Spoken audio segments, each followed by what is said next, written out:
Joining us now is Hilary Fordwich, President and founder of Strelmark. Hilary, thank you for joining us. What a day.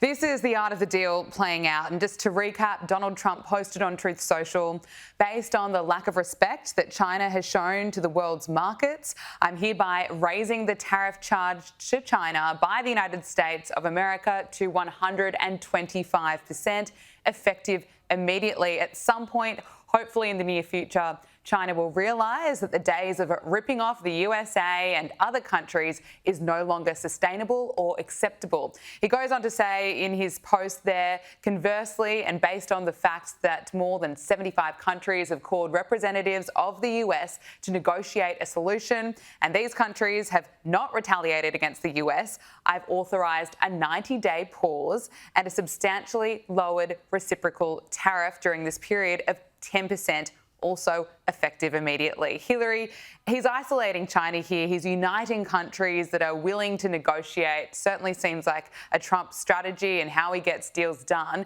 This is what Caroline Levitt had to say. As you all know, the president just put out a statement announcing an additional tariff on China. The tariff on China will now go up to 125% because China imprudently decided to retaliate against the United States. And as I said at the podium yesterday, when you punch at the United States of America, President Trump is going to punch back harder. In that same vein, we have had more than 75 countries from around the world reach out to President Trump and his team here at the White House to negotiate better trade deals for the American worker. Hilary, some people are still confused by Donald Trump's moves. What's your assessment of what he's doing here? Well, smashing to be back with you. And you were totally right when you called it the art of the deal. And I would add to that the art of the reciprocal trade deal. Absolutely. Yes, one of the issues around the world, and I deal with global companies. I'm in different countries, and I've just done some recent media in the UK, and it's very interesting. Let's just take the UK for an example. The first day after the tariffs were announced, they actually, across the UK media, were saying, Trump slaps 10% tariffs on the UK. What none of them were mentioning is that the UK tariffs US goods by 10%. This is a reciprocal tax. It's fair. Of course, I'm speaking as an American taxpayer, but basically is, we'll do unto you as you've done to us. For example, India had 150% tariff, Gabriella, and Trump has brought that down. And Caroline Levitt was totally right. It was 70 countries. Now it's up to about 75 countries that have reached out. Look at areas like the EU. Ursula von der Leyen, she has already capitulated. I actually found it very interesting to hear her talk about tariffs as a tax. It's the only time I've actually ever heard her concerned about taxes. But the EU has now dropped their threat of tariffs, and those tariffs now are balanced out and they have come to their senses. So I think this has been a way of rectifying what had occurred since the Second World War. Basically, the US has been the world's piggy bank. And last but not least, President Trump has said, he actually has stated, he doesn't blame foreign leaders or foreign trade leaders. He blames former US presidents and former US trade representatives who let this imbalance place, Gabriella.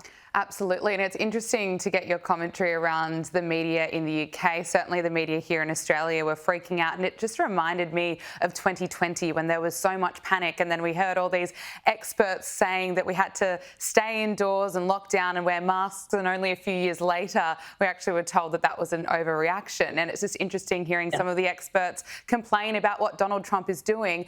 And Donald Trump, of course, has a chaotic way of negotiating. But I don't think you can really judge him on that. You have to judge him on the results. And right now he's isolating China. It's probably too early to be celebrating, but let's look at China. What does this mean for them? There's plenty of indications that Beijing is feeling the heat. Well, yes. And actually, I would say this is a big game of chicken. It's a question of who's going to balk first. And it comes down to one fundamental. Who needs who more? That's what brinkmanship is all about. And Donald Trump knows that China certainly needs the US more than we need China. The only thing I would say, Gabriella, is that onshoring, reshoring of manufacturing to America does take time. Yes. Some of these things absolutely don't happen overnight. And I think that's an issue. The other thing is, don't forget, the only real weakness Donald Trump has are two things. won the current polling, but that really doesn't fundamentally matter until the midterms. Well, the midterms usually are 2 years in, so we're 3 months into that. So he's got a tight runway. He needs to have everything balanced out, sane and stable by then. And I thought a very interesting quote, actually, with regard to the stock market and all these global gyrations. Of course, the Dow soared today by 3,000 points, the highest Second World War. But somebody said the only people that get hurt during a roller coaster ride are the people that jump off. Just stay on and hold on tight. And that's an important message. Do you think Americans are willing to put up with some short-term pain, I suppose, for long-term gain? Well, first of all, what you just said was very sensible. The question then becomes, are the all Americans sensible? Number one, I'm not going to speak. Yeah. Number one, I'm not going to speak for the whole nation. But secondly, it depends which party you're in, of course, because Republicans think differently than many Democrats. Actually, I thought during President Trump's speech to the joint House a while ago, when all the Democrats sat for everything, they even sat when he was talking about lowering taxes. I thought, gosh, when taxes do come down, every single registered Democrat should have their taxes remain high because they don't want lower taxes. That's a good point. Yeah, so when you ask what people think in the US, it depends which party you are. I 100%. will say that uncertainty is good for any business, and we just need a bit of. I think that's what we got today. Yes, very measured. Thank you. Good advice for everyone who's listening. I want to talk to you about the Democrats in a moment, but I just have to also bring up this disturbing trend that we are seeing among some in the far left, and it's that people, particularly in the far left, are supporting violence. We saw this play out last year when Donald Trump was nearly shot dead on stage in Butler. People on the left were in tears that he wasn't killed on live television. There are people who truly believe that Luigi Mangione is a hero for allegedly killing Brian Thompson, the CEO of United Healthcare.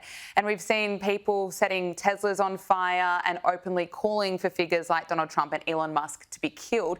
Now, a new report has found that this disgusting trend is actually growing, particularly among those on the left. The Network Contagion Research Institute found growing support for political violence, and the report found 38% of respondents said it would be at least somewhat justified to murder Donald Trump. 31% said the same about Elon Musk. But looking at only left-leaning respondents, the justification for killing Donald Trump rose to 55% and Elon Musk to 48%. You know, it's just, you can't even fathom how you get those figures. But it seems it is becoming normalised. And just take a look at this. Beheaded Donald Trump, are you calling for his death? I am, yes. I believe it's time that the people straight cut his head off. Sign says, if you want to know how fascism ends, ask Benito Mussolini. And they hung him, right? Yep, they hung him by his feet from a lamppost. That's exactly what every fascist deserves. The only good fascist is a dead fascist. Now, are you calling for that to happen to our president right now?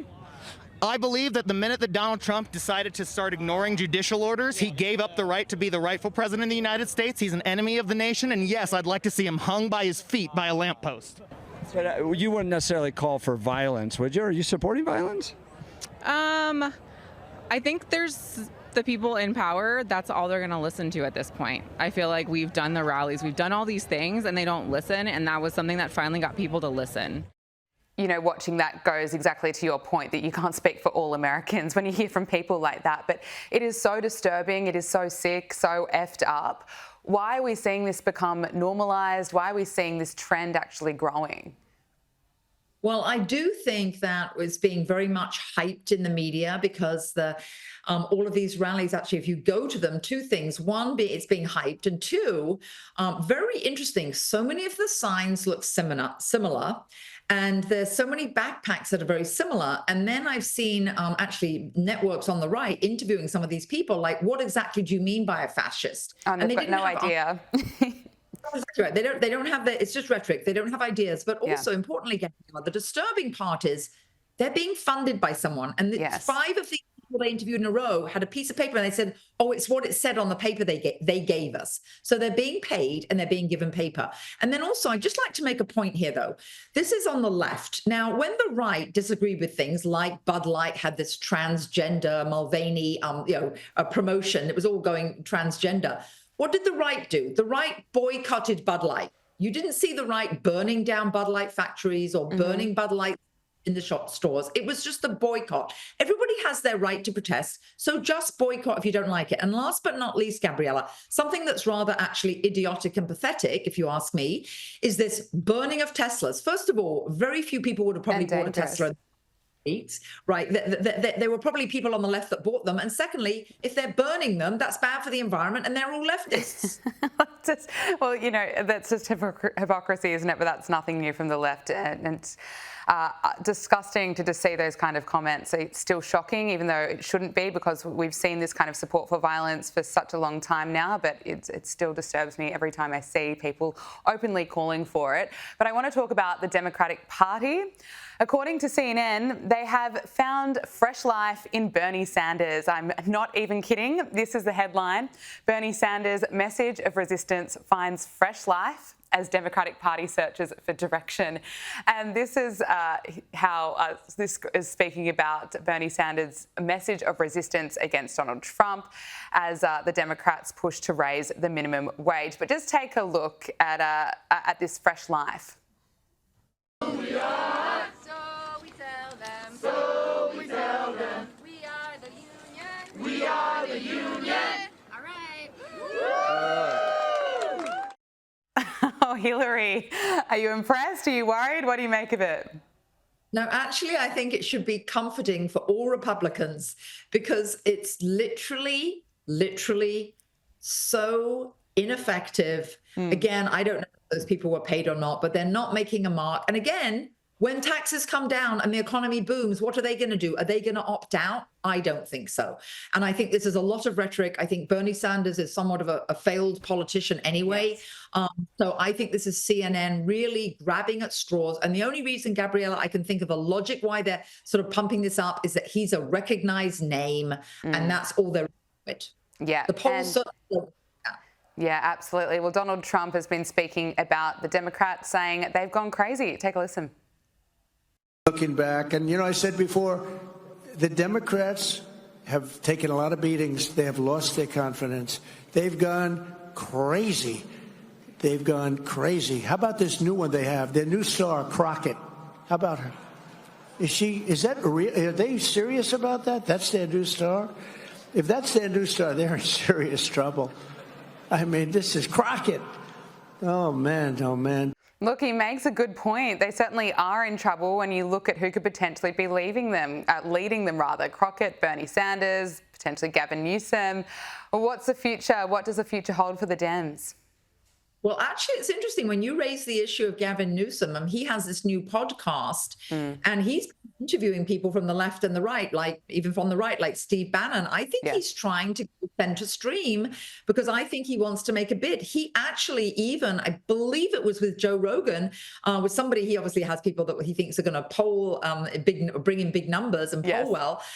And he actually said that he didn't think it was fair for men to be in women's sports. Well, 203 Democrats, all of the Democrats voted just recently against a bill that would protect girls. So Gavin Newsom trying to steer towards the middle, I think, for a run. He's negated things he said before. One of the great things about media is previous videos don't lie. He'll be caught up on so many of the different flip-flops he's made. I don't know how that's going to play, though. Absolutely. Just look at his track record. We have to leave it there. Hilary Fordwich, President and founder of Strelmark, thank you so much for joining us. Oh, pleasure, Gabriella.